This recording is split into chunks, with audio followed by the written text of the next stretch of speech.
કચ્છી ગુજરાતી સરિતામાના ચેનલમાં આપણું સ્વાગત છે।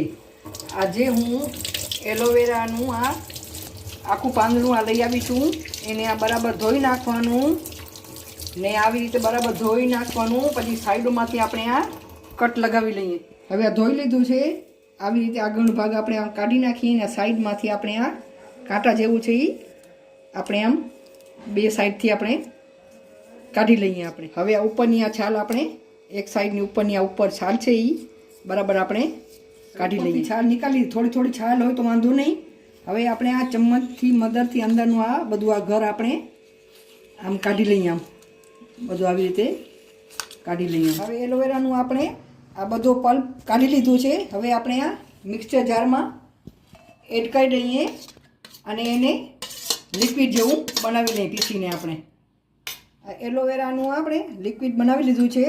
આનો શું ઉપયોગ કરશું, શેના માટે કરશું તે તમે લાસ્ટ સુધી મારો વિડીયો જોતા રહેજો તો તમને ખબર પડી જશે। હવે આ લિક્વિડને આપણે આની ગરણીથી આપણે ગાળી લઈએ ને એનું બધું મિશ્રણ નીકાળી લઈએ આપણે। એલોવેરાને આપણે કુંવારપાઠું પણ કહીએ છીએ।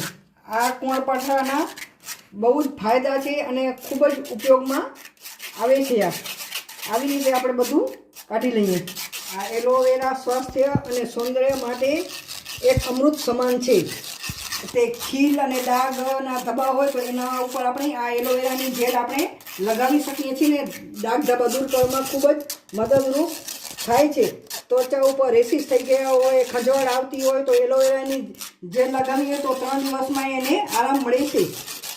સૂર્યના તાપથી દાઝેલી ત્વચાને પણ આરામ મળે છે। આપણે બળી જઈએ ક્યારેક, અચાનક ક્યારેક આપણે રસોડામાં કામ કરતા હોઈએ તો દાઝી જઈએ તો તેના ઉપર પણ આપણે આ જેલ લગાવીએ તો ઠંડક મળે છે। આના ખૂબ સારા ગુણધર્મ છે અને વાળ માટે પણ આ બહુ ઉપયોગી છે। હવે આપણે આ બધી આ લિક્વિડ આપણે કાઢી લીધું છે તો આપણે આ આઈસ ક્યુબમાં આપણે ભરી લઈએ આપણે। હવે આપણે આ આઈસ ક્યુબમાં ભરી લીધી છે, એને 3-4 કલાક માટે ફ્રીઝરમાં સેટ કરવા રાખી દઈએ। હવે 3 કલાક થઈ ગયા છે, આ જોઈ શકો છો ફ્રીજમાંથી આ કાઢી લીધું છે। આપણી આઈસ ક્યુબ એલોવેરાની બનીને તૈયાર થઈ ગઈ છે। હવે આપણે આને કાઢી લઈએ। હવે આપણી આ આઈસ ક્યુબ બનીને તૈયાર થઈ ગઈ છે તો આપણે આ આઈસ ક્યુબને આવી રીતે આમ ડબ્બામાં ભરી અને રાખી શકીએ અને મહિનો સુધી આનો આપણે ઉપયોગ કરી શકીએ છીએ। એકવાર આ આઈસ ક્યુબ બનાવીએ અને મહિના સુધી આપણે ઉપયોગ કરી શકીએ છીએ। આપણે આમ આવી રીતે આમ હાથ આપણા ટેન થઈ ગયા ચામડી એના ઉપર આમ આવી રીતે આમ લગાડી શકીએ, આવી રીતે આપણે આમ લગાવી શકીએ છીએ।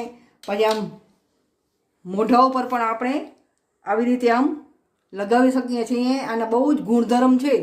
આપણી ત્વચા ક્યારેય રસોઈ કરતાં દાઝી જાય તો એને ઉપર લગાવીએ તો ઠંડક થાય છે અને આપણે તરત જ આનો ઉપયોગ કરી શકીએ, આવી રીતે બનાવીને રાખી શકીએ છીએ। અને વાળ માટે આપણે અઠવાડિયામાં વાળ માટે ઉપયોગ કરવો હોય તો આપણે દહીં લઈ અને આમાં એક આઈસ ક્યુબ નાખી અને એનું મિશ્રણ જેવું બનાવી અને વાળ ઉપર લગાવી શકીએ છીએ। તે વાળ માટે બહુ જ ફાયદાકારક છે। આ છે આઈસ ક્યુબના ઉપયોગો અને ફાયદા। એકવાર તમે આ બનાવશો તો મહિના સુધી એનો તમે ઉપયોગ કરી શકશો। આવી રીતે ટ્રાય જરૂર કરજો। મારો તમને વિડીયો ગમે તો લાઈક અને શેર કરજો અને મારા ચેનલને સબસ્ક્રાઈબ કરજો। આભાર।